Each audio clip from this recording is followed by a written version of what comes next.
May 24 മുതൽ June 26 വരെയുള്ള കാലയളവിൽ ഹജ്ജ് പെർമിറ്റ് ഇല്ലാത്തവർക്ക് ഉംറ പെർമിറ്റ് നൽകില്ലെന്ന് ഹജ്ജ് ഉംറ മന്ത്രാലയം അറിയിച്ചു.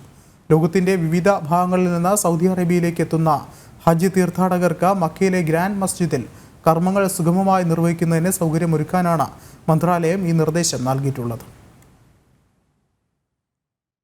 മെയ് 24 മുതൽ ജൂൺ 26 വരെയുള്ള കാലയളവിൽ ഹജ്ജ് പെർമിറ്റ് ഇല്ലാത്തവർക്ക് ഉംറ അനുവദിക്കില്ലെന്ന് ഹജ്ജ് ഉംറ മന്ത്രാലയം അറിയിച്ചു. ലോകത്തിന്റെ വിവിധ ഭാഗങ്ങളിൽ നിന്ന് സൗദി അറേബ്യയിലേക്ക് എത്തുന്ന ഹജ്ജ് തീർത്ഥാടകർക്ക് മക്കയിലെ ഗ്രാൻഡ് മസ്ജിദിൽ കർമ്മങ്ങൾ സുഖമായും നിർവഹിക്കുന്നതിന് സൗകര്യമൊരുക്കാനാണ് മന്ത്രാലയം ഈ നിർദ്ദേശം നൽകിയിരിക്കുന്നത്.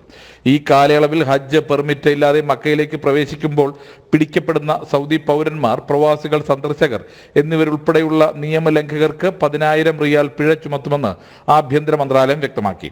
മക്ക, സെൻട്രൽ ഹറം ഏരിയ, മിന, അറഫാത്ത്, മുസ്ദലിഫ എന്നീ പുണ്യസ്ഥലങ്ങൾ, റുസൈഫയിലെ ഹറമൈൻ റെയിൽവേ സ്റ്റേഷൻ, സുരക്ഷാ നിയന്ത്രണ കേന്ദ്രങ്ങൾ എന്നിവിടങ്ങളിൽ ഹജ്ജ് പെർമിറ്റ് ഇല്ലാതെ പിടിക്കപ്പെടുന്നവർക്ക് പിഴ ചുമത്തും. ഇതുമായി ബന്ധപ്പെട്ട് മന്ത്രാലയം പുറപ്പെടുവിച്ചിട്ടുള്ള നിയന്ത്രണങ്ങളും നിർദ്ദേശങ്ങളും ലംഘിക്കുന്നവർക്കാണ് പിഴ ചുമത്തുക. നിയമം ലംഘിക്കുന്നവർക്കെതിരെയുള്ള പിഴ ഇരട്ടിയാക്കുമെന്നും ലംഘനം ആവർത്തിച്ചാൽ 1,00,000 റിയാൽ വരെ ആകുമെന്നും മന്ത്രാലയം ഊന്നിപ്പറഞ്ഞു.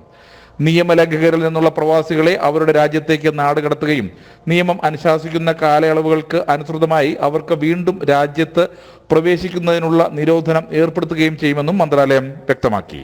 കനകലാൽ, ജനം, സൗദി അറേബ്യ.